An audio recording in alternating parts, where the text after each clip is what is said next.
recording and then going live. All right. Hey, everyone. Welcome to the latest episode of Nephew Hours. I'm your host, Migi, and joining me today is our newest member, Dan. What's going on, man? Not much. Not much? I'm dressed up as an internet pirate. Halloween. Hey, you know, good for you. Hey, Toronto Raptors internet pirate. Exactly. There's no ocean near you guys, but I mean, hey. North, baby. Oh my gosh, you had your time. You know, again, I'm a Brooklyn stan. You know me. We're gonna have some fun games next season. For all you guys, I enjoyed smacking around the Nets this year because like next year they're gonna fucking just. I know we are. Like 4-1 us in the second round. I know we are. I know we are. I'm looking forward to it. For all you guys that are listening to the audio version of this, we are actually live streaming this. As we've said previously, we are experimenting with new avenues, new multimedia opportunities here. So we're not only are we uploading this on Spotify, Apple Podcasts, Google Podcasts. We're also going to upload, some clips on YouTube, maybe the whole episode on YouTube. And we're also doing this on a live stream. So if anything, if you may hear like some pauses or some, questions that, from our Twitch chat, then that's what you're noticing. So, kind of diving right into this whole thing, we have actually a lot to talk about. We haven't recorded an episode in a week.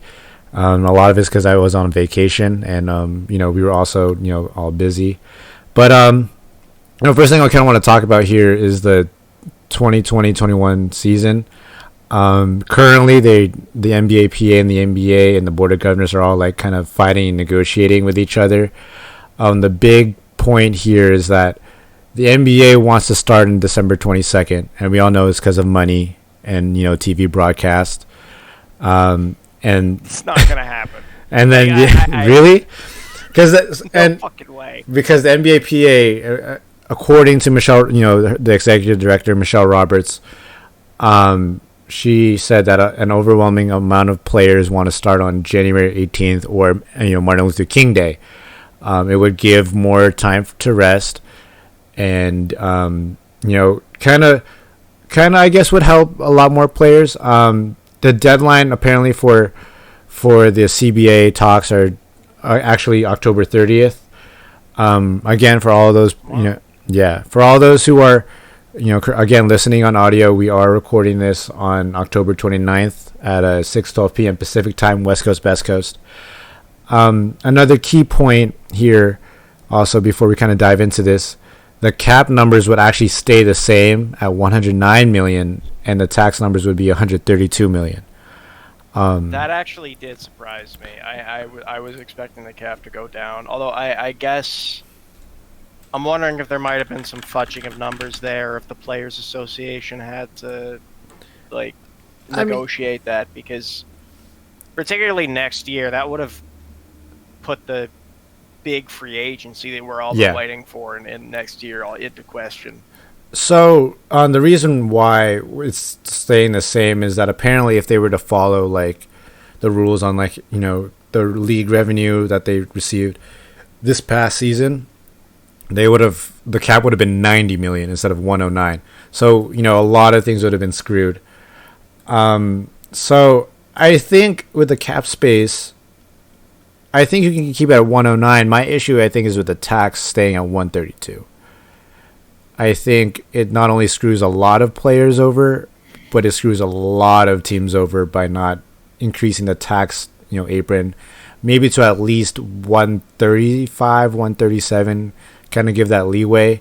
Because originally the projection was 139, and the cap space would have been 115. I understand with the revenue cut, maybe Adam Silver just really wants to blow up the Bucks, but I don't think that's necessarily the case. I think it's just like I almost, to me, there's not much to be done about it. To me, it's like you can't just snap your fingers and make this all go away. I know a lot of us, the mentality is, once 2021 hits, that's it. It's all going to be back to normal. No, No, dude. I agree with you. The virus doesn't care what the calendar year is. I agree with you. But I think with that too, like on top of that, from a team perspective though, a lot of teams have planned like, okay, well, we'll have this amount of cap space, being projected for a lot of competing teams. This also screws with the projections because you have teams like Brooklyn, you have teams like Milwaukee, you'll have teams like the Lakers, Clippers. All these teams are trying to vie for a title, and this kind of screws with their numbers a bit because again they were expecting like, hey, we'll have the 115 million, and then the tax apron will be lifted up to 139. The tax bill won't be too high. And we'll be able to, pay certain players. We'll be able to decide, okay, well, we'll give this contract to so and so.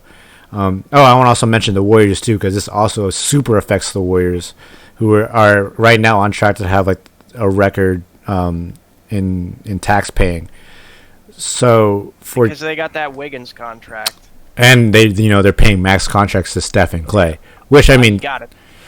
Paying max contracts to Steph and Clay, though, makes sense. Yeah. What are they paying? Like 20 million to Wiggins. Yeah, I agree with you. It makes no sense, but still, they were under the mindset that they'll be able to at least have some room with their cap flexibility in the sense they have like the trade exception, the MLE and all that to kind of like play around a bit. But now the light year Warriors don't exactly look light years anymore because of what happened with the pandemic and now the loss of revenue. But I think. Sorry, go ahead. I just think like cap wise, the 109, I think you can agree with. It's just for the tax money. I think you should increase the limit because again, a lot of teams are going to be screwed by the tax bills, no matter what if you're competing or not. The only people with actual cap space and under the tax are dog shit teams. Like the Hawks and the Magic teams, and also the Heat. Yeah, I mean, 70 million. I don't know how, like, but still, but we know the Heat are like still gonna like have a use their cap space for star players regardless. Sure. Everyone else is like the Hawks or the Cavs. It's unfortunate, but at the same time, like, what are you gonna do about it? This is not something. I don't know how they're going to remedy the situation. Like, they could raise the tax limit, but in my view, that's just kind of what is that going to accomplish in the long run? Like, what is that going to it'll keep maybe like a couple of these massive super teams together one more year, but like I don't know how you like if the regular salary cap goes up, does the tax then also go up again, or like are we going to get these massive bloated teams? I don't think we would. 50 million cap space, and I don't think we will. I mean, again, I think this is just a cap smoothing, just to, for temporary. Again, we didn't expect to see something like a global pandemic ever happen. So again, the CBA and the cap doesn't like foresee that. If they did, they're light years ahead of us. Now Adam Silver truly knows all. I know, he's a god. But the main sticking point here is not the cap, but it's actually going to be, the start of the the NBA season. That's what the main concern is. And I'm sorry, but December 22nd is not too happening. soon. It's. I'm not talking like. I actually don't. This is gonna sound kind of like a douchebag thing to say. I don't care how long the off season is. Like that is up to the players, up to the. It's like whatever for me. 22nd particularly. Like, are they saying they want fans at these events, or is it going to be so fans? They said they don't care about fans. What the issue is, again, they want money from broadcasting. And again, if we look at the calendar, the obvious is there. Christmas is 3 days after, and the NBA owns Christmas pretty much when it comes to broadcasting. This is mainly like probably to appease the ABC and TNT. And Disney. I think we gotta. But I mean, Disney. If Disney's not appeased by now, then they're never gonna. I mean, look. I mean, it's Disney. They want all the money in the damn world. We just had the Disney season. I mean, they still want it. They still want all the money. That's true. That's true. But by the way, Let me just say, great playoffs. Like, I agree with you. I so much agree with quality you. of basketball, I so much agree with you. amazing. I agree with you. What am I wearing? This is my Halloween costume. I am internet piracy. I can't believe you did it. But You know I had to do it. I know. But I Speaking think of which, stop threatening Danny Green's family. He missed a shot. It's no big deal, guys. I agree with you. I agree. But okay, so with the December 22nd thing though, my thing is, from what Shams reported, I think a couple of days ago, was one of the big reasons why they wanted to start so soon is that if they were to delay till January 18, the NBA loses $500 million, right? $500 million yes. in revenue. Yeah. It's a sizable amount, right? That's a third of the Utah Jazz. Right. That is See, how much the Utah Jazz sold for, and so divided by 1/3. And we know the fact that the NBA does share revenue amongst all the teams, right? So if you divide it by all 30 teams, each team is losing like $16 million, right? So which is a big fucking deal, particularly if you're a small market team. Yeah. So again, it seems like obviously like that's the obvious choice to do December 22nd, and for me personally, either way I'm okay with, I just want basketball. Either way, if it's December 22nd or January 18, either way is fine. We know that fans are probably not going to be in until maybe later on in the season. Who knows, right? Fans are not coming until a vaccine is out, like and widely distributed, or like even probably like 2 weeks after the like 75% of the country is vaccinated. I mean too, like even if they even do like maybe like a what you call like a rapid testing thing where you find out your results in 15-30 minutes, maybe that works, and then you do it in a limited capacity. Dude, I don't want to go through fucking airport security to go to an NBA. Like I love the Raptors and I live pretty close to where they play, but like that's not it. That's not it for you. I guess. But you already have to go through like a metal detector and shit now. It's annoying. That's true. But again, like the NBA, again, 40% of the revenue is from tickets and games, right? So in some way, shape, or form, they're going to try. But again, they've also accepted that if you wait, you lose even more money. So again, I'm cool with the December 22nd start. Yeah, it really is damned if you do, damned if you don't. But yeah. My worry is that they're going to try and get fans back into the arena. There's going to be another outbreak, and then they're going to have to cancel the season again. Like, that's my, thing that I'm thinking. So what the rumor is here, though, with the 22nd is that in order to kind of like help prevent any sort of outbreak amongst players or fans. Again, the fans thing is probably not going to happen until like later on. But when it comes to December 22nd, and this is probably going to have it, the rumored 70 to 72 game season, which again, if you read the tea leaves, the 70 to 72 games are meant to appease not only ESPN and Disney and TNT, but also local broadcasts as well. It's all in the contracts with their brand, their TV deals. It's I think 70 games. Yeah, you have to play. You have to fulfill those obligations. So, and that's why the rumored 70-72 is there for all you guys who don't know that. So with that, with the 22 games, right, or December 22nd, they said they would release the schedule in halves, kind of keep it flexible and everything. They would also in terms of trying to limit travel. They would try to do like an MLB type scheduling with it's like a series. So like for example, if I'm the Brooklyn Nets and I'm going to go play the Lakers, I'm more than likely going to play the Clippers right after, then play the Kings, play the Warriors, go back home, something like that. Imagine needing to play like the Clippers and then the Lakers and then the Warriors. I'd hate it, I'd hate it, but again, it's the Raptors actually had to do that, and then they beat the Lakers and they got fucking trash. They was on a back-to-back. It's about oh gosh, that's so bad. But again, like especially with how like next season's gonna, how improved the teams are gonna be. Jesus. But that's the rumor of it's gonna happen December 22nd.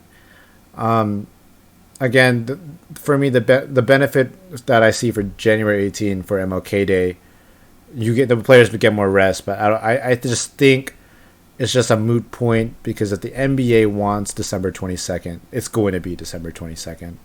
Yeah, no, you're right. But like, I think that for revenue's sake, they'll start early. I'm just, I'm paranoid that there's going to be another outbreak. Essentially, like, I agree with you. It's just, what? I mean, the way that with this daily testing and the way the NBA has been handling it, I feel like they'll be able to contain it as much as possible, and be able to be really on top of on top of the game. The NBA's done a bang up job, but like you can't fit the entire league in a bubble, so they're gonna have to. I think. I agree with you. Look, we can't have people fucking Lou Willing it out there. Yeah, right? I agree with you. It's just, the best case is like you all you can really do is limit travel and like kind of do your best from that point forward and kind of promote mandates on it. And the Raptors are going to be like playing in whatever city Louisville thinks would make a good Louisville apparently. They were saying Louisville. Now they're saying Kansas City. They're saying New Jersey possibility too. Jersey. Who knows? Who knows I'm biased, at this point? I would say Buffalo, just because Buffalo. It's right across the border. City. Yeah. Buffalo's the only city where you're going to find Raptors fans like outside of Canada. Mm-hmm. I agree. Feel like I agree with it. I mean, Louisville makes the most sense because they actually have a good arena to use. But apparently the players didn't want to do Louisville though, because that's where the Breonna Taylor. Oh, Breonna Taylor thing. Oh, yeah. Which makes a lot of sense. I can't blame them. Yeah, and I think that's up to them. But I think we're getting a little off topic here. Yeah, I agree. We're doing Raptors talk. Okay, so back on topic though. My last take though, I want to say about the December 22nd start. This whole complaint like, oh yeah, we need the rest, blah blah blah blah blah. Again, I'm pro players. I think I support the players and everything. And if they decide to ultimately want January 18th or MLK Day, then sure, why not? But the complaint about rest and everything. Look, 26 out of the 30 teams have been on break for 3+ months. The people who weren't in the bubble haven't played in March. Right, some star players haven't even played since last year. Like when you're talking about Klay Thompson, Kevin Durant, Kyrie hasn't even played since March. Bradley Beal hasn't even played since March. Right, Steph Curry's gonna put up like 40 points. Steph Curry has barely played. Yeah, right.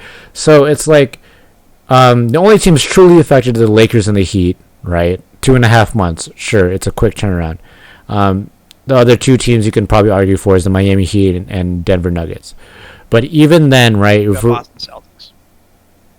Oh yeah, Boston Celtics. Sorry, my bad. But even then, though, you get when we had the lockout season, they turned this around in the same amount of time that we're looking at right now. Right. So. No, you're right. You can say all you want that. Oh yeah, I'm not gonna show up. Looking at you, Danny Green. But let's be real.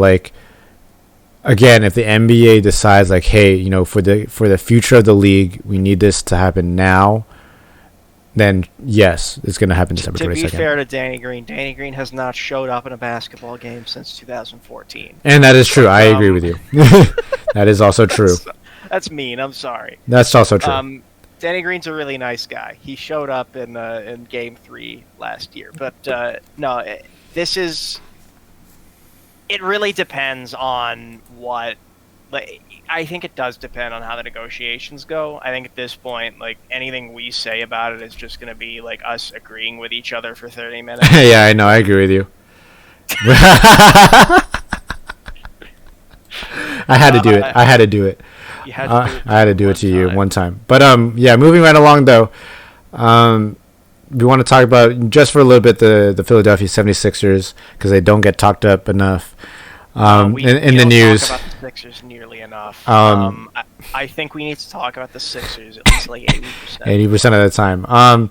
Because I really love hearing about I just love every hearing fucking year. I feel like it's hey, did you hear about the process? I love hearing the news hey, Joel Embiid and Ben Simmons need to work together. Okay, we get it. They're teammates and have conflict. Who cares? But is the conflict even that? I don't know. I don't know. Good still. I don't know. Good. It's some petty shit, if anything. But they made news waves yet again. Threatened to eat eat Shake Milton or something? I don't know. I don't even know I anymore know with them. he eats like 5 shakes before every I game, know. but like, who knows? But they're back in the news again for hiring analytics ball himself, aka Daryl Morey. It's going to be a 5-year deal. Daryl Morey just wanted out of Houston. He just dipped at the last minute when Tillman Fertitta didn't want to give him anything.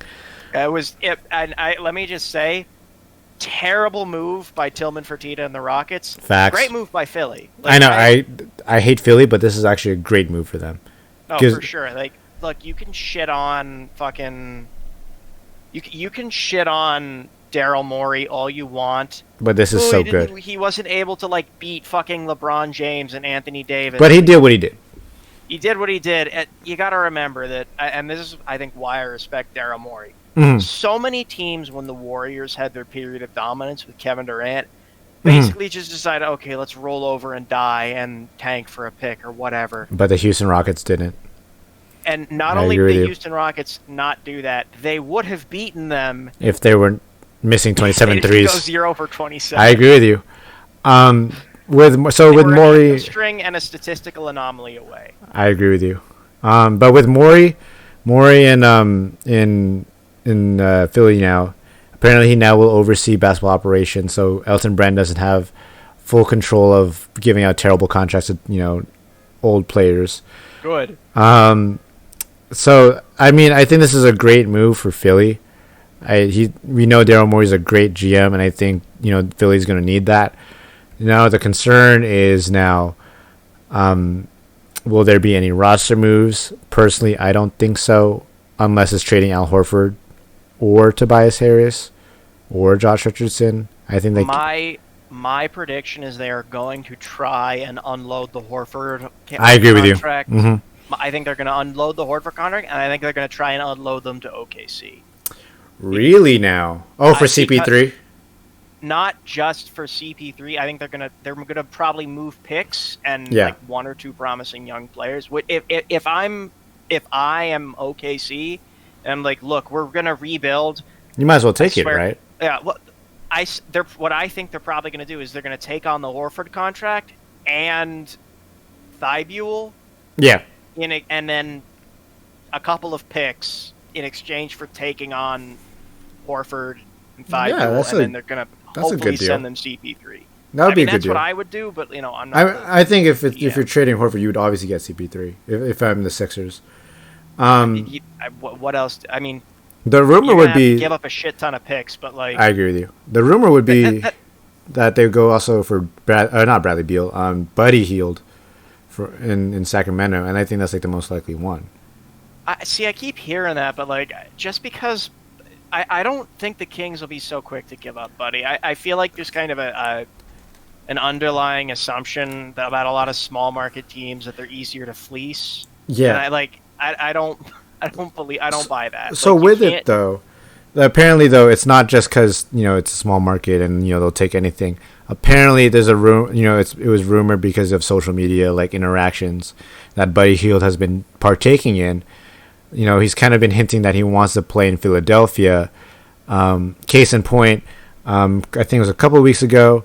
I think one of his fan pages posted him in a Sixers edit, and he was like kind of hinting that like he wants to play in Philly. So that's the rumor there. Yeah, no, could they send Richardson and maybe some draft picks? Is Buddy Hield a free agent? I don't recall. No, he just signed a huge extension last year. So I would imagine if they want to get Buddy, they'll probably have to send over Richardson and some draft picks again. I mean, they give up. They could probably take on Horford. Why not? You want to unload that Horford contract, and I think Daryl Morey is a savvy enough dude where he could unload that Horford contract. I agree with you. But there's no way you can unload that without giving up some picks or giving up Matisse Thybulle and it's worth it. I would also say it's worth it, particularly if you can give it to I would say immediately get into talks with Oklahoma City because they are the team that is not only are they rebuilding, they have if you really want to go into that win now mode, which I don't necessarily think the Sixers need to do, but Daryl Morey is I feel is the type of guy who would, because look, he didn't take he tried to win now during the KD Warriors, so like he's that kind of guy. And I think if you want to win now, what you do is your goal should be get either CP3 or, if you think you can manage this, the thing is you won't be able to unload Horford or Tobias if you try to get this guy. You could try to get Kyle Lowry. He has 1 year on his contract. If you really want to rent Kyle Lowry, and look, I would hate to see him go, but it would be a smart, because he's got it's a 1 year $30 million, right? It's 1 year $30 million. Okay, yeah. So, I mean, it depends on like the Raptors possibly trying to rebuild here, but the thing is, the Raptors trying to rebuild depends basically it depends if Freddie and Ibaka stay, because if Freddie and Ibaka stay, you don't really need to rebuild, because Ibaka's good probably for at least 2 more years, and Freddie's only 26. So I agree with you. So unless someone throws Fred VanVleet like a huge ton of money, I'm fucking waiting for that Knicks 8. I know the Knicks are gonna do it. VanVleet, fucking RJ Barrett, DeMar DeRozan. I can't wait. 2 trash backcourt. We know it's gonna happen starting November 1st.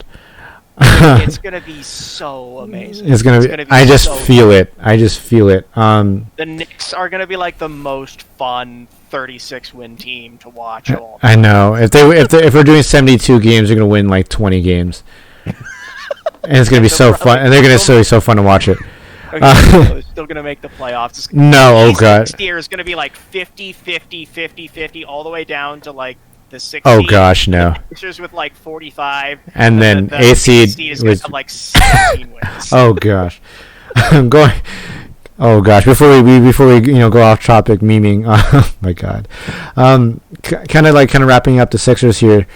Honestly, I think the Sixers will keep Tobias Harris. That's my prediction. I agree with you, unless now the Raptors do try to trade Kyle Lowry to the Sixers.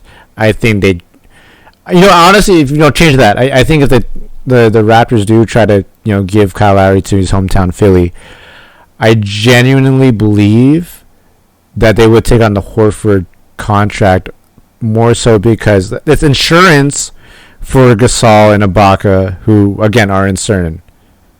But I would honestly rather re-sign Gasol than take on Horford's contract. Fair, right? But I mean, I'd rather overpay Gasol than take on Horford's contract. Fair, and there's rumor that Gasol goes to Europe. We don't know if it's legit or not. But I mean, hey, Masai Ujiri is a wonder at a GM, so he's going to probably.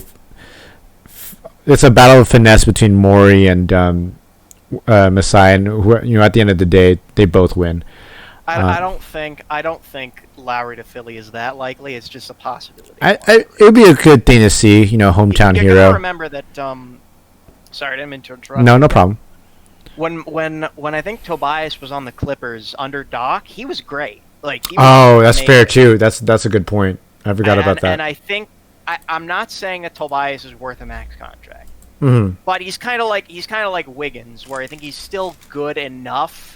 You can get something out of him, even if his contract is a ridiculous fucking overpay. Yeah. And eventually, if Tobias is good enough next year, you can probably trade that contract to a desperate team without giving up too much.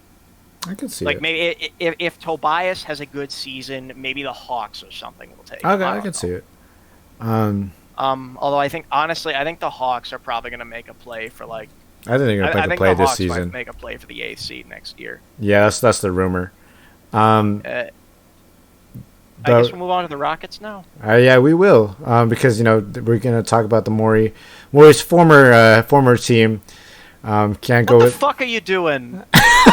Whatever his name is. Come on, man. Oh my god! A team that almost beat the KD Warriors. Oh my god! It was a hamstring and a statistic. Oh, I did not expect this. Oh gosh, I did not expect this. Beating the KD Warriors. What the fuck is wrong with you? Oh my gosh, I did not expect this spice. Before we continue on the spice, oh my goodness, I didn't expect this one. Oh my god. positive news out of Houston. They did hire a new head coach after Mike D'Antoni also decided to leave.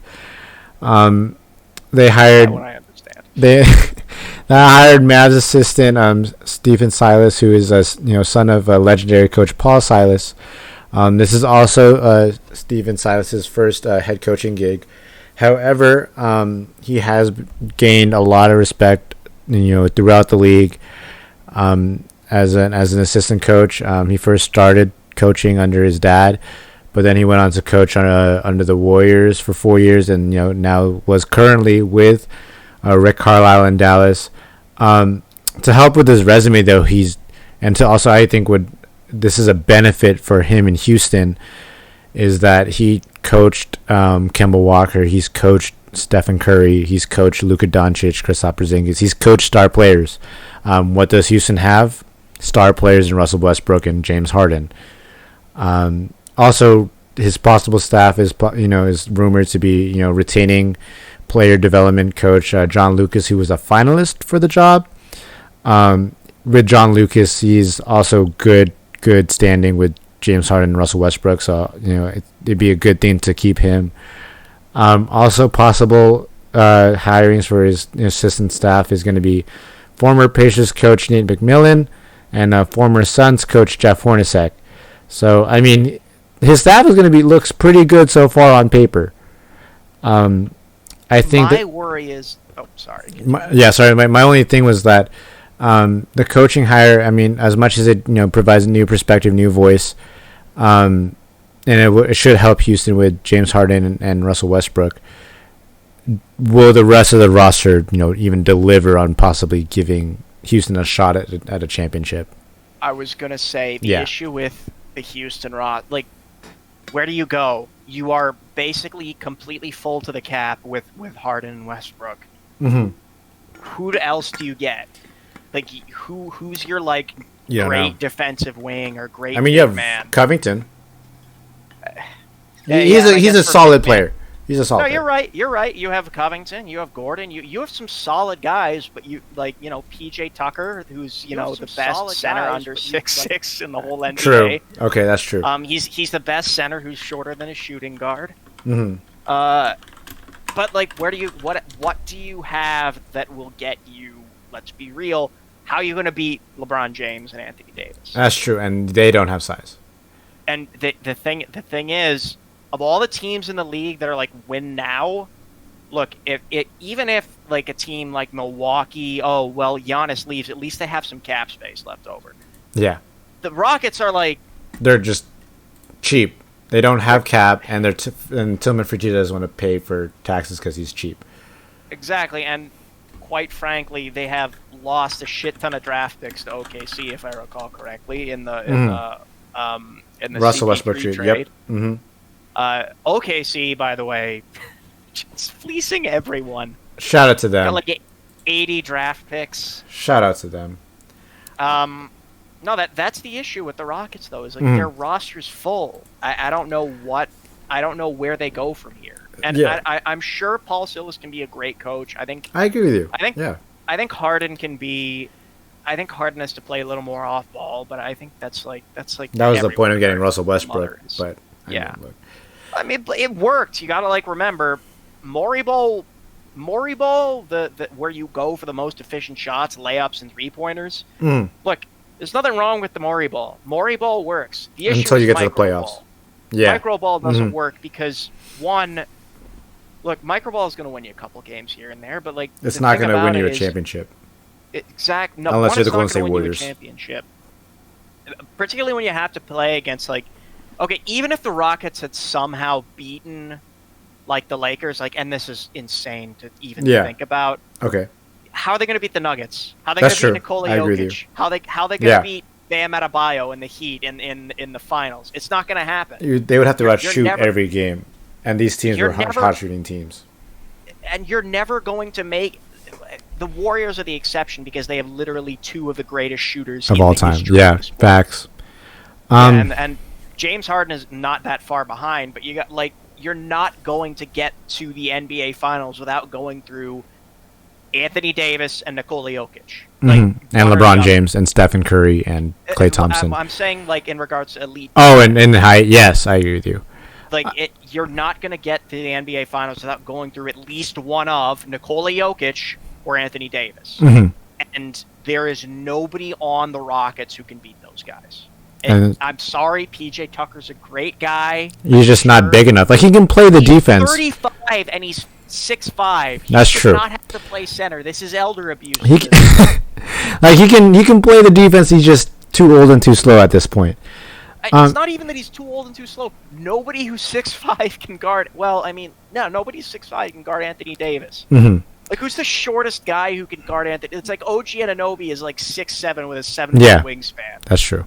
Oh, is he really? Like, Jesus. I don't know what his wingspan is. But he's like 6'7". I mean, look, with Paul Silas, I think he's a good, like, perspective. I think it'll change it up from the Morey ball, analytics ball. Shit, his wingspan is 7'2". No way, are you serious? Good for him. Good for him. Good for OG. But back on Paul Silas, because I guess, you know, we still need to talk about him because he's the head coach and he's going to be the new voice and everything. Look, I think with him, he's been able to work with star players. Again, I think he's going to work well with Russell Westbrook and James Harden. I think he's seen enough, you know, coaching, you know, mentorship to be able to work with them. And he's seen all kinds of different rosters as well.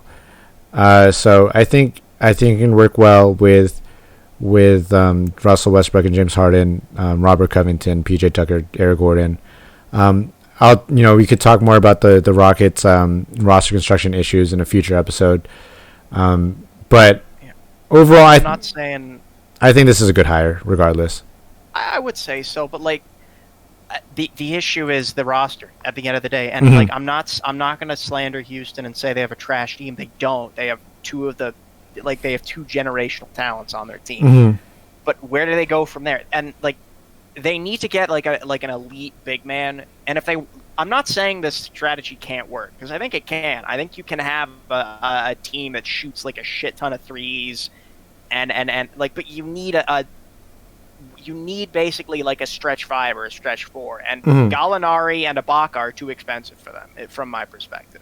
Yeah, like, and with that too, like the only big guys they have on roster is, you know, Dinosaur Tyson Chandler. And what is his wingspan? I don't know, but he's not going to play defense for them. And I guess I don't know if they still have Isaiah Hartenstein. I don't know, maybe. I don't know. But he's a stretch 5 for them that if you use him correctly, he could work. But damn, Tyson Chandler's 38. Wow. I know, right? He's had a good career, man. It might be time to call it quits. No offense to him. I know. I mean, I think, and look, with Paul Silas too, on top of, you know, possible like roster issues that he has to work with, he'll have Nate McMillan and Jeff Hornacek, who, you know, again are established, you know, solid coaches to be able to assist him with it. I think if the Rockets don't go far this year, it won't be because of their coaching. I agree with you. Good. It's their roster that kind of screws them over in the end. And again, speaking of shit rosters. Oh, I know.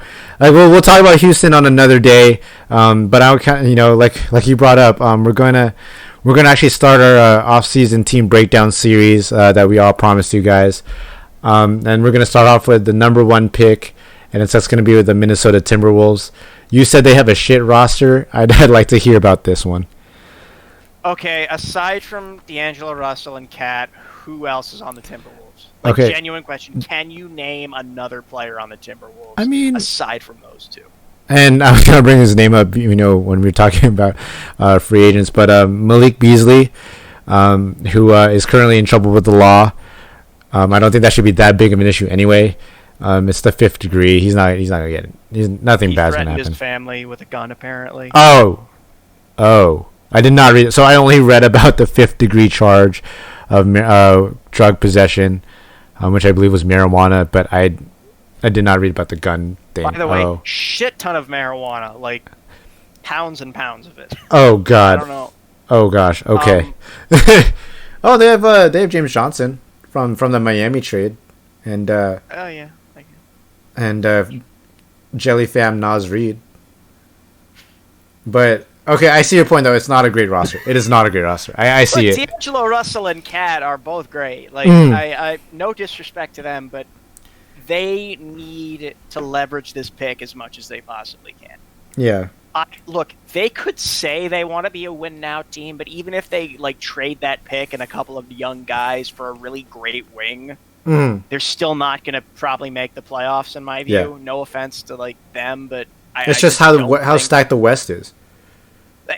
Insanely stacked. Like not only do you have the existing teams that are currently they made the playoffs this year, you also have the Suns and the Warriors who are going to be back to full strength, and the Spurs, who you never know. I mean, surprise us. Yeah, I know, but I don't think they're. We'll talk about the Spurs in the future episode, but I don't think they're set up to compete.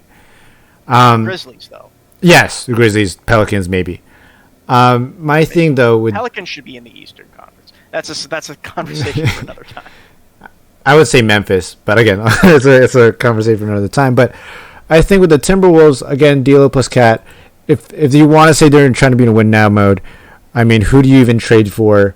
Who do you win with? Who do you win with if you want to win now? Look, I mean, if we were gonna let's go all memes for it, right? Like, they can't trade for any star player right now. Why? Because they don't really have, quote unquote, the respect, like the assets that teams would want, right? Every team that's competing in the West is pretty established at this point. If any team in the West is going to make a move, it's for the margins, or they're going to wait until the buyout, right? If the T-Wolves want to compete now, they have to make like a huge giant move. And for all memes and purposes, let's get Devin Booker to team up with his best friends, onto the T-Wolves. No defense. Let's just have some 150 to 100. We'll score 150 and give up like 300 points. Let's get all the memes, right? But let's be real here. The Suns aren't going to do that because they went 8-0. They see the potential with Rubio. It'll be like Game 4 of the Raptors Nets series. Oh yeah, 100%. It's going to be atrocious. Super fun series first. It's going to be atrocious. I know it's going to be atrocious, but I just the T-Wolves can say they want to win now and everything, but feasibly it's not possible, right? They have no trade partner to get a third star, right? Here's the thing though, and this is kind of what makes me sad about the T-Wolves. How many number one picks have they had now? Like 4? A lot. And they're just wasting all of them. They're not even wasting them. Cat is a great player. Wiggins is not. They are wasting them because you had Caleb in his prime. You had Kevin Garnett in his prime. Sure, yeah, Andrew Wiggins was a bust. Maybe he turns it up in the Warriors, right? And you have Karl Anthony Towns in that time. In these. Wiggins wasted the best nickname in basketball. I know, but in that time span, you've only had 2 playoff runs, 2, maybe 3. I don't. Did they even No, 2 because they had get their ass kicked both times. So one of them they made it to the Western Conference Finals, really? and the other time, yes, this was with KG. Then the other time was literally 2 years ago with Cat. So they wasted Kevin Love before he got traded to the Cavs. So, I mean, look, it's just. Oh, they even had Jimmy Butler. I forgot about that. Well, that Jimmy Butler forced his way out of there because he hated. Yeah, again, it's just every team that Jimmy Butler leaves just gets so much worse. I know, and I mean to be fair on this point with the Timberwolves, I don't, it's easy to slander them for all their crap. They actually It's easy to slander them when Jimmy Butler shows up with a practice squad and beats starters. Yes, and he just did that to the entire Eastern Conference. That's true. So but to be fair to the Timberwolves, and a bunch of other undrafted rejects. To be fair with them though, they did have crappy management, right? They've had boneheaded moves where they take Johnny Flynn over Stephen Curry. But now they have a legitimate GM in Gerson Rosas, who so far has been making pretty solid moves. He did get D'Angelo Russell. He got a bunch of young players in Malik Beasley, Juan Hernan Gomez. Sure, he's not the greatest, but I mean, it's a young player move, and all that stuff. I think, again, with D'Angelo Russell and Karl-Anthony Towns, if you want to maximize them, you might have to package some of these young players to get someone better. I don't know who. So in all realistic scenarios, they're going to have to ride with Malik Beasley, Jarrett Culver, who you need to have step up because he had a dog shit rookie year. And also you need Josh Okogie to step up because your only offensive threats are D'Angelo Russell and Karl-Anthony Towns. And if you clamp both of them, what do you have left? Well, I mean, not only offensive, who's their defensive? Like, who are their great defenders on that team? That is true. The answer to the trick question, they don't have any. Yeah. So who do they trade? Do they draft Anthony Edwards or James Wiseman or something, or do they try to trade that pick? So the rumor with the Timberwolves right now is that they're open to trading the pick. They also want to trade the pick for more assets. So again, that's not a win now move. That's like we're rebuilding. We're going to maximize like what we have and then go forward from there. Because I guess they're going to expect that Karl-Anthony Towns and D'Angelo Russell are going to be staying long term. Ringer writer Jonathan Shark said they can try to follow the Nuggets mold of building a team. But accidentally stumble on a top 10 player in the NBA I know. In the second round of the draft. I know. It's like you have Karl-Anthony Towns and D'Angelo Russell. It's like their version of Jamal Murray and Jokic. But kind of going back on topic here with the first pick. I'll take Murray and Jokic every day. We'll debate this at another time because I stand D'Lo too much. But with the first pick though, I mean, that's the rumor. With the rumor that they're open to trading it, and they could possibly trade it to the Hornets, who are desperate to try to get Wiseman, because the Warriors are too good at throwing smoke screens, and we'll talk about the Warriors in a future offseason breakdown. Look, I think the rumor here is either LaMelo Ball or Anthony Edwards. Maybe if you really want to surprise everybody, you go with Denny Advia, that European player from Israel. I don't know how to feel about him. He's either Dragan Bender or he's actually, pretty good. Who knows? He can't shoot. He's either Dragan Bender or Gallinari. Yeah, he can't shoot, but he can do everything else. Right? So same with LaMelo Ball, though. Yeah, so, I mean... I don't think Denny's going to be top 5. I don't think Denny's I think he could be top 5. I think he can be. Maybe, but, I still think... this draft does not have a consensus number 1. I think that's a fair thing to say. It'll depend on the needs or what the Warriors and the Timberwolves feel their needs are at the time. Mm-hmm. But the top 3, from my perspective, no matter what, are probably going to be Edwards, Wiseman, LaMelo. I agree. Yeah, I can see it. It's just I think Denny could possibly surprise after number 1. We're gonna. I still think consensus number 1 is Edwards, and I think that is because you can never have enough wings in this NBA. Mm-hmm. What I want to know is what player. I think Edwards actually would fit pretty well in the Timberwolves, particularly with this Malik Beasley thing going on. I mean, they're going to keep Malik Beasley. Let's be real here; they're going to do it. I agree with your point though that Anthony Edwards. Or not. Oh God, I don't think he's not going to go to jail. He waved a gun at his family. He's not. I'm taking law classes. He could. He could, but do you think they'll his own family's going to make him do it? No, probably not. He's probably going to get a hefty fine. But kind of back onto the basketball side of things, again with Malik Beasley, they're probably going to keep him, right? He's probably going to be coming off the bench if they do draft Anthony Edwards, and he would work great alongside D'Angelo Russell and Karl-Anthony Towns because why? He's a shot creator. We saw that at Georgia, because he was the only player at Georgia. He's able to create his own shot. He can play make. The only issue that you're going to have to concern for is is he going to be able to make smart decisions? Right now, the answer is no. That's all rookies though. That's all rookies. No, but every rookie in the NBA has that issue. But this extends beyond just it's a rookie thing. At Georgia, he's made some boneheaded decisions where he's either had tunnel vision, or he either passes it when he doesn't need to pass it, or takes dumb shot selection and stuff like that. So, I mean, again, I think Edwards should be the pick for Minnesota if they do keep the first pick, right?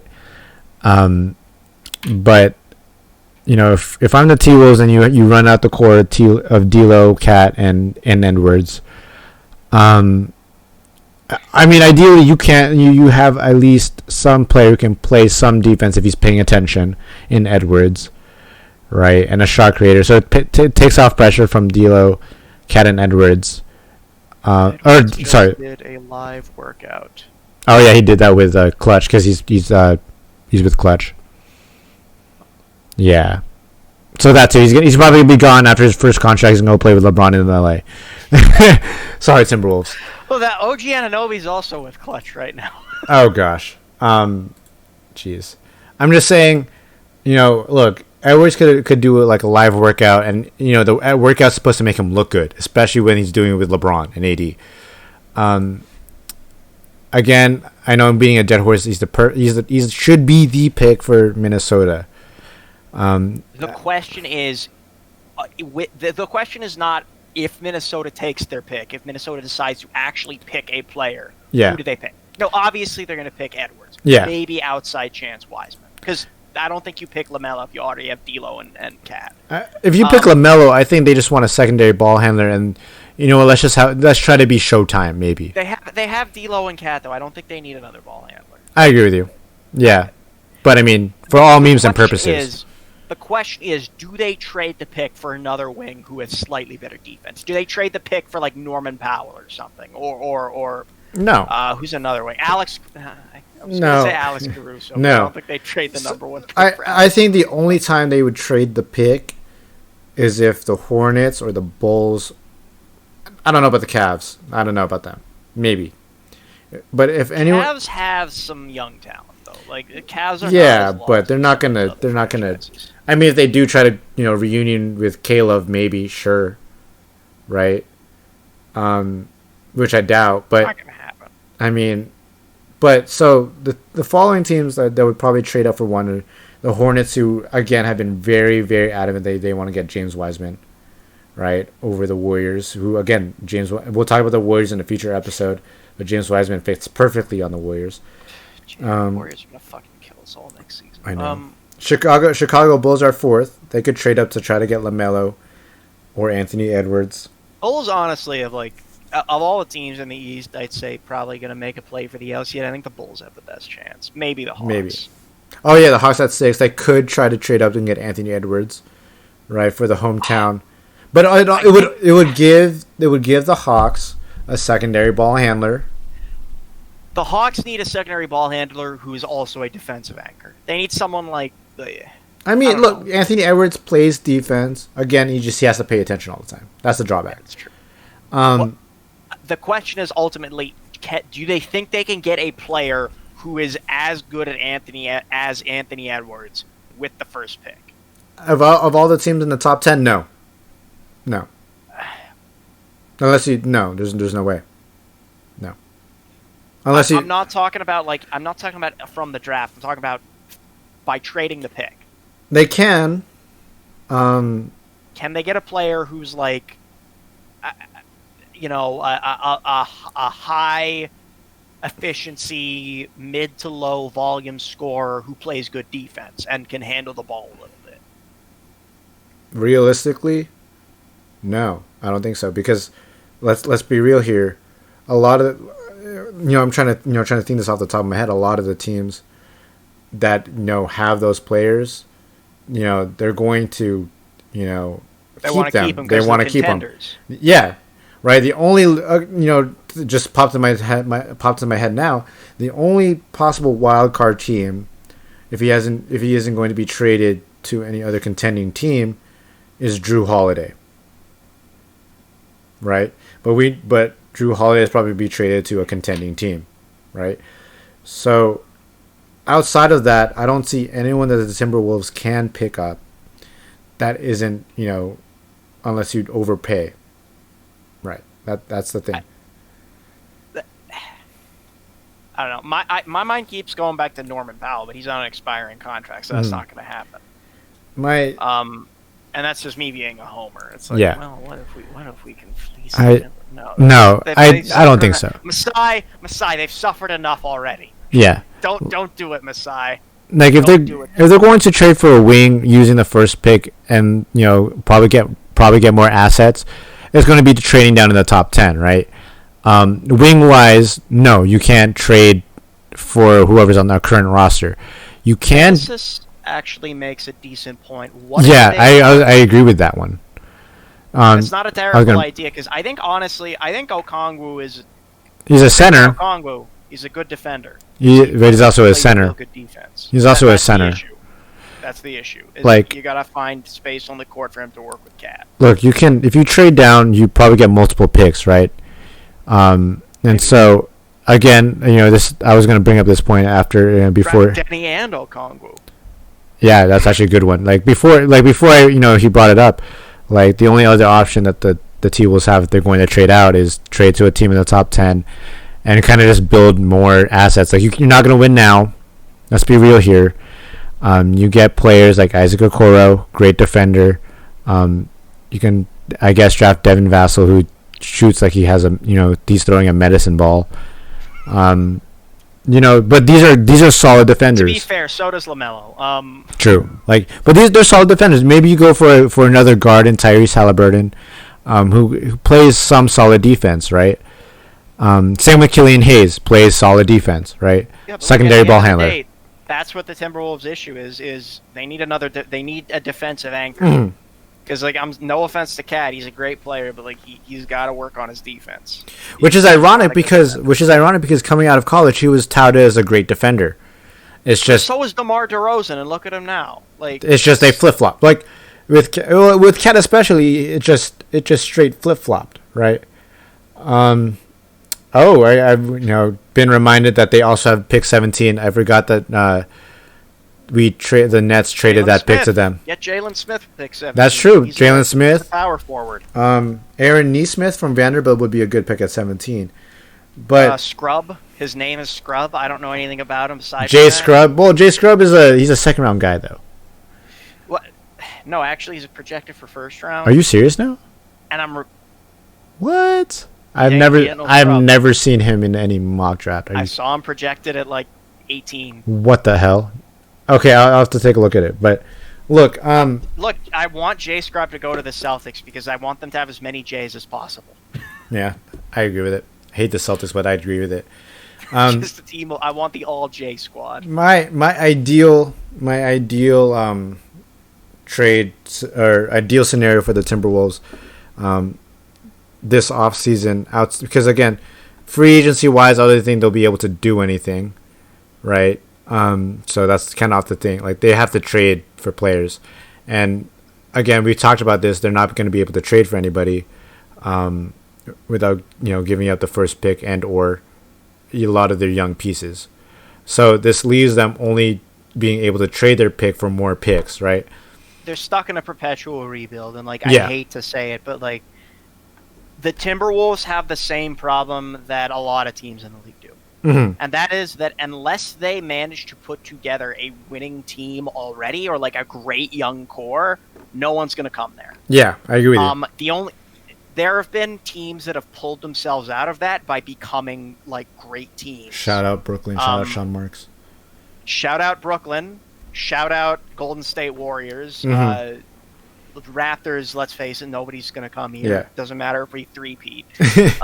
But it's like the curse. No, but there needs to... You are not going to get anyone in Minnesota to sign there in free agency, not during 2021 when all these big-name free agents come free. Never. It's not going to happen unless they overpay. And they don't have the cap space. They don't have the cap space, too, because they're already paying 2 max slots already. So are they paying Cat a max? Cat is a max. D'Lo's a max. Yes. I didn't know that. So with Gerson, so again, I have faith in Gerson Rosas. He's been doing a great job. He did offload the Wiggins contract, so he has the ability. We know he's good, right? So he's got a head on his shoulders. He does. I mean, my thing here, ideally, because the team in the Minnesota Timberwolves, their only solution now is the draft. That's their only way to improve. If they don't take Anthony Edwards number one, and probably take like Aaron Nesmith, maybe Josh Green, maybe Desmond Bain, yeah, but those are top 10 talents. Like if we go to 17, they're probably going to be stuck with if I'm talking if they're trading down. But no, you're right. Jalen Smith or Devin Aaron Nesmith, someone like that. Like that's their pick of 17. But my ideal thing, if they don't take Anthony Edwards, which is a no-brainer pick if they do keep it, is to trade down to someone who wants to get the number one pick, who's super desperate, get some more assets, right? No offense, but good luck finding a team more desperate than the Timberwolves. The Hornets want James Wiseman. I'm telling you, they're going to do something. Yeah, the Timberwolves, I'm not talking from an organizational perspective. The Timberwolves might fold. I think of all the teams in the NBA, they're the one that's the most danger of folding. They're not going to fold. The NBA won't allow it. The NBA might not allow it, but of all the teams that could fold, they're the most likely. They're going to be fine. They're going to be fine. Look, I'm just saying. Hornets have fucking Michael Jordan. That's true. Who's probably at 55 years old or whatever, still better than most of their roster. That's true. But I'm just saying, I think if you trade down for more, 55-year-old Michael Jordan. I think if you just trade down, right, you get more assets, right? You'll get more multiple picks, right? You'll be able to draft Okoro and maybe Vassell or Advia, right? You'll still have 17. Take Jalen Smith, Nesmith, another defensive wing. You can draft all defense this draft. Who knows, right? You have a bunch of second rounders. Would be smart for them, honestly. Because if you have defense and also Cat and also D'Lo, you got a pretty fucking good team there, right? Yeah. So their current selections are 1, 17, and 33, right? That's a lot of picks. Right. So, but again, you can get more, right? If you were to trade down, let's say with maybe Memphis or Chicago, right? Or not Memphis, Charlotte and Chicago. You can get Charlotte's first round pick and their second round pick, right? If you want to completely fuck the league, I'm pretty sure the Celtics have 3 first round picks this year. Yeah. You can totally they can do it. So they think about this. They can maybe consistently keep trading down, right? So maybe where they're in a position they're in the third pick. That would be. I was thinking if the Celtics want Wiseman, they for their big. They could swap the 3 picks to the Timberwolves. They could do it. Timberwolves trade down to get those 3 picks. They could. And then we're gonna have Nets versus Celtics for the next 18 years in the Eastern Conference Final. Fair. I think look, they can do that. They could trade down, get a pick from Charlotte, Chicago, maybe Atlanta. Use that again, trade down, with the Celtics, get more picks, right? So you'll have maybe 4, 5, 6 at the end of the night, right? That's a good class. Can you trade the same picks twice? I don't think you're allowed. Are you not allowed to? I don't know. I have no idea. If they're not allowed to, then that's tough. But they're not going to be able to trade the same pick twice. That's ridiculous. But I think what you can do though, right? You maybe trade down with maybe Charlotte or Chicago, right? Take whoever's available, right? Whether it be Avdia, who would fit the T-Wolves pretty nicely. Maybe you put for sale some of your players, right? Maybe get some more picks. The only untouchable players on that team are D'Lo and Cat. Yeah. And D'Lo not even. You can maybe trade Jared Culver and Josh Okogie, but I doubt that the T-Wolves would even do that. So ideally, trade down for the T-Wolves, trade down, get more picks, and just continuously build through the draft. That's the only outlook that the T-Wolves have. For all the people saying Avizda is going to be a bust, look, the Jews need one good player. Oh, come on. Okay? We need one. We need our You Jeremy need one. Lin, You need your one Jeremy Lin. Exactly. Oh my gosh. I mean, I believe in him. I think he's good. If he's able to shoot well, I think he'll be okay. He's got to get his free throws. That's it. That's it. I think we should do a draft analysis, maybe a little closer to the draft. I think if we know once we figure out when free agency is starting. December 1st is the rumor. Oh, is it? Yeah, that's the rumored date. Yes. Then let's try to do an analysis a little bit before the draft. I think it's December 1st, maybe November, like 2 days after the draft.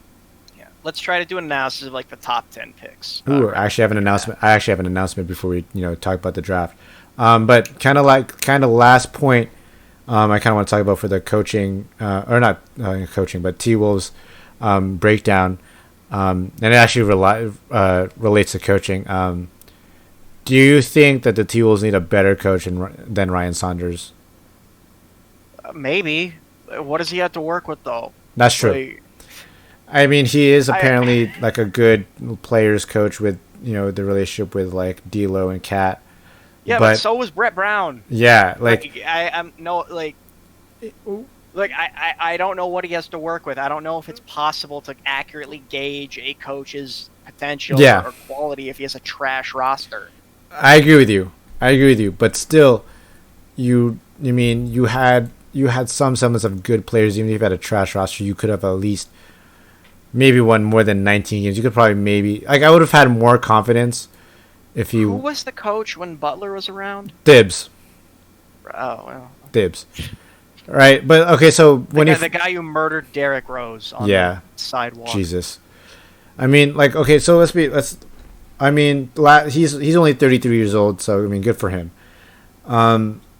So with this though, right? So the season prior to in 2018-2019 when he became interim, he finished 17-25. This year he went 19-45. So overall he's at 34% win percentage. What is the record for the Timberwolves after trading for D'Lo? I forget. After trading for D'Lo. Let me see. I don't. It wasn't that good. I remember it being significantly better though. When was the trade deadline? It was before. Oh, he made his debut versus the Raptors. So they actually only won. I remember that game. They only won 3 games. But to be fair though, how many games did they play? They went a total of 3 and 1, 2, 3, 4, 5, 6, 7, 8, 9. They went 3 and 10. However, though, they had to deal with a lot of injury problems. Though they had to deal with Karl Anthony Towns being out. I shouldn't laugh because the Raptors were this team like from 2000. Yeah, Cat was also injured, so they couldn't see a full time of D'Lo and Cat, right? No, absolutely. But they need to.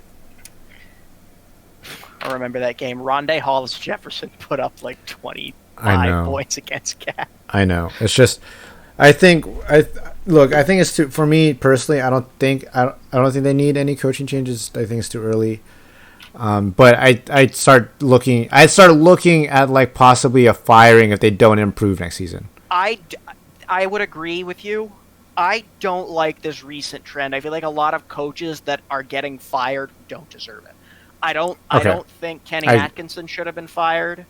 We'll talk about that in the future, but I'll talk about that in the future. But I will keep going at that point. I don't think Kenny Atkinson should have been fired. I don't think Alvin Gentry should have been fired. I don't think either of those guys were given a chance, and I don't think it makes sense to get rid of another coach. Give him a chance first with a good roster. I agree. So look, I'm sorry, Phil Jackson couldn't make the Timberwolves as they are good. It's not gonna fucking happen. Okay, so we're in agreement though that it's too early. It's too early to determine if Ryan Saunders is not the coach for them. Yeah, we're in agreement on that. Absolutely. Okay, so last thing I want to say is outlooks for before we head into any of the draft or any of the off-season things. Right at the current state that the T-Wolves are in, and especially if we do the 72 game season, 70 to 72 games, at max, I think they only win 30 games. Max. You're gonna give them 30? Maximum. I'll give them 25. More than likely they'll win 25 or 20, but at max they're only winning 30. The thing about the Western Conference right now is that basically any of the top 10 or 11 teams in the West would be a playoff team in the East. And that's fair. Not yeah. that I think the top 6 teams in the East are as good as the top 6 teams in the West, more or less. Yeah. But No, I would go top 7 in the East is equal to the top 7 in the West. Oh, right, because the Nets now are good. And the Pacers are still good. Yeah, the Pacers are... Look, the Pacers are not as good as the 6 teams above them, but they're still good. Yeah. So... but, like, I just don't think that the Timberwolves have a chance out there. If they're playing most of their games against also teams which are great, also teams like the Grizzlies and the Suns, and which have great young cores, but which are significantly better. Mm-hmm. I just don't think that they have a shot at making the playoffs. And that's... Look, Timberwolves, we were there. The Raptors were... You got to remember how terrible the Raptors were between Vince leaving and basically Masai Ujiri arriving. Mm-hmm. So, like, it's always darkest before dawn, and dawn may soon come. So, like, there's no team that is so trash that it is completely unfixable. That's fair. And they have Gerson Rosas. Fair. Sorry. We'll end off on that note. The Knicks aren't even like the worst team though right now. They're probably completely fixable. Oh gosh. Oh my gosh. Oh gosh. But again, look, T-Wolves fans, look, I mean, you're not gonna win now. Especially with the young core that you guys are building. Like, look, be patient with the process. I trust Gerson Rosas to, really make some moves with these young players and bring them somewhere, especially with D'Angelo Russell and Karl-Anthony Towns. But with that, that is all we have, to talk about this episode. I kind of briefly mentioned this in passing about this mini announcement about the draft that Dan did bring up. In place of, his idea of pre-draft analysis, I did mention this in our award show live stream. But we are planning to do like a live show of the draft. We'll watch it alongside you guys, kind of give our hot takes here and there as the draft goes along. So join us for about 2 or 3 hours of fun. So that's going to be an announcement there. But yeah, yep, Jalen Smith stand, baby. I'm riding hard on the Desmond Bain. He actually had an interview with the Raptors. Apparently, did he really? Very well. I mean, he's a smart guy, and again, we'll talk about this as we get closer. But I'm a Desmond Bain stan. I hope he gets drafted by Brooklyn. Just stay. You don't want to be drafted. Come to the Raptors. Oh my gosh! Oh my goodness! Just gonna field a championship team of undrafted players. Oh god! I mean, it could probably work. Only if Masai stays. I gotta say, Masai from Denver, and then Jamal Murray from Kitchener, which is an hour outside of Toronto, back to Denver. Best trade in the history of the NBA. NBA. Gosh. Oh my god. Last thing too. Welcome, Denver. Totally planned it. Damn it. Last thing, guys. Again, thank you all for all your support. It means a lot to us. Again, we did recently pass 100 followers on Instagram. Currently on Twitch, I think we're at 40, I believe 40, 41. I didn't check, but we're getting close to affiliate. So again, for all you guys, continue to follow us on Instagram and Twitch. Help us expand our brand, spread it to all your friends. Fun, exciting news. We also, if you didn't catch this on our Instagram and on our Discord, and we also did launch a YouTube channel where we're planning to, post episode highlights. Sometimes we'll post like the full episodes, but we're also planning to, plan and put up new multimedia, whether it's like video breakdowns or, special content like that. So again, continue to support us, subscribe to our YouTube, follow us on Instagram, follow us on Twitch, continue to help us build a brand, and supporting us. With that is the end of episode 14. Thank you guys. You guys have a great evening. Hopefully we get some more news next time we record. And Thanks, remember, everybody. if your point guard thinks the earth is round, no championship is to be found. Oh my God! All right, hold on. We'll talk about that in the future, but hold on a second. We're cutting that off the episode. Goodbye, everybody. Good night. Goodbye.